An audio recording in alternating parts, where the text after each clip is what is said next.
semua, welcome back to my YouTube channel. Kembali lagi di channel aku ya, Erlina Azmi Official.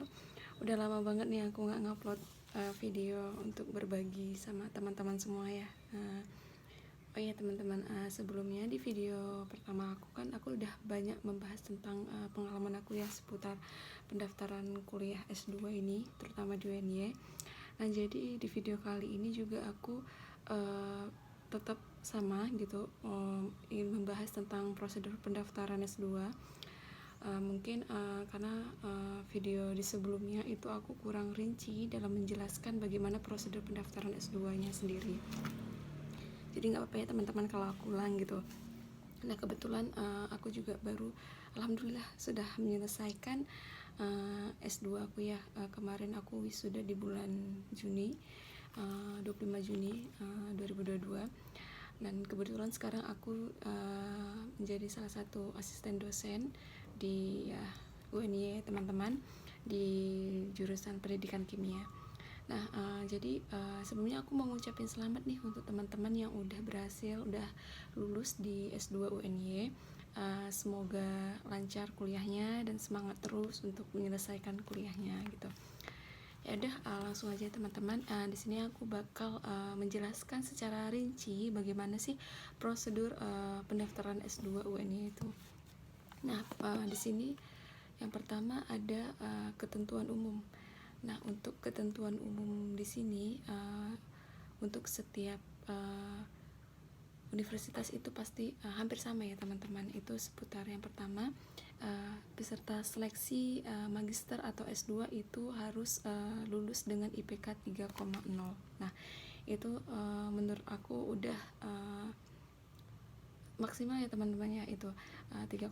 Mungkin kalau di bawah itu bisa dikatakan belum bisa untuk melanjutkan S2. Jadi buat teman-teman yang lagi mungkin menjalani S1, kalau sebisa mungkin perbaiki nilai-nilai mata kuliahnya untuk bisa mencapai ya minimal 3,0 inilah teman-teman, untuk bisa melanjutkan jenjang S2 nya gitu. Dan untuk ketentuan umum yang kedua itu peserta harus lulus dari program studi yang terakreditasi. Maksudnya di sini itu harus dari universitas yang diakui oleh Kemendikbud atau yang terdaftar oleh Kemendikbud gitu.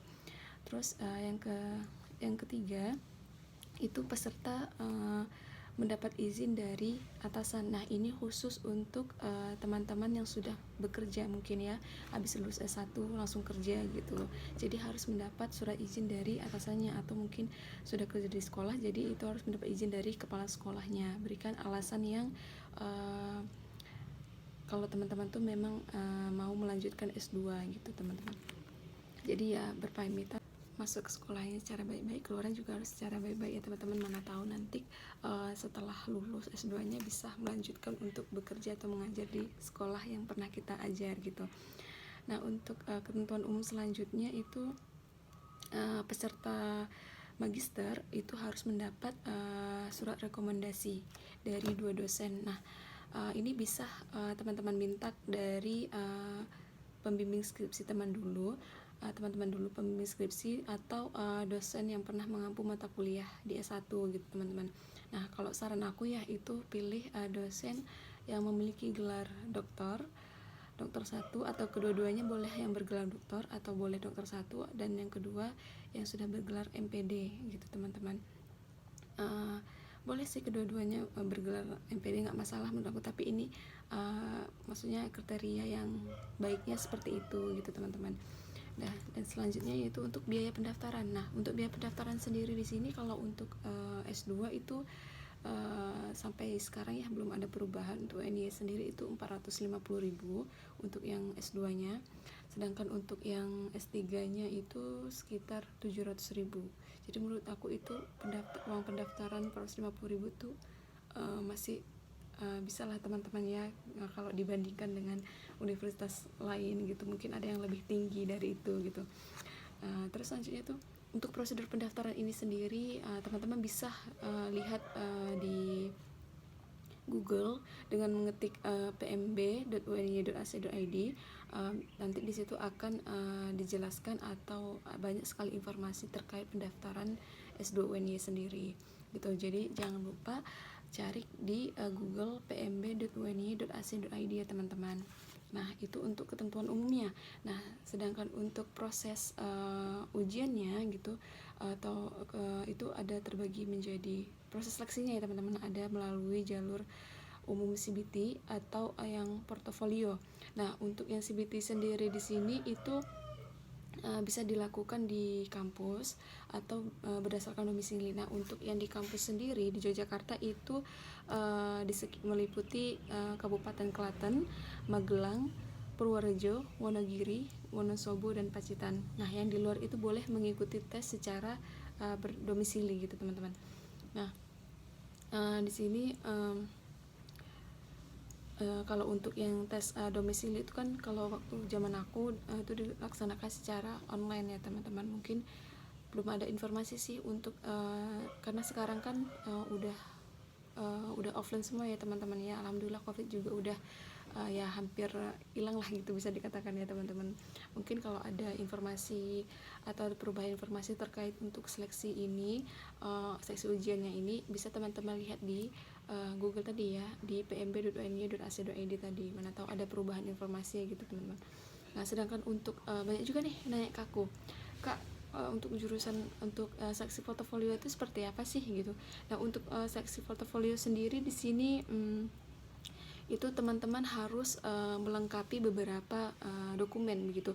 Nah, salah satunya itu adalah dokumen atau sertifikat TOEFL ya teman-teman. Terus ada skor tes potensi akademik, terus karya akademik dan piagam prestasi yang lainnya.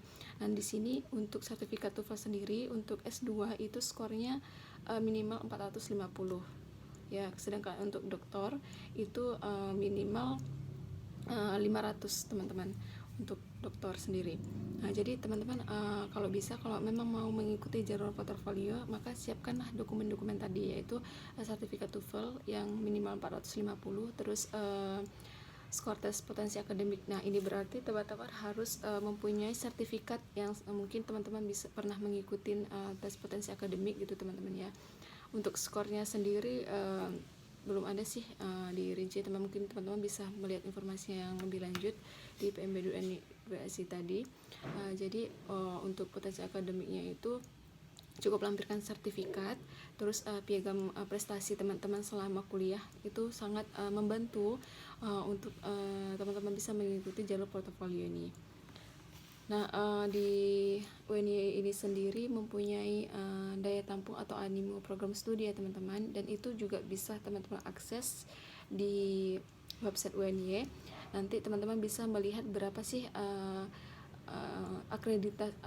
akreditas dari prodi yang teman-teman pilih, terus daya tampungnya itu berapa, terus animonya berapa begitu.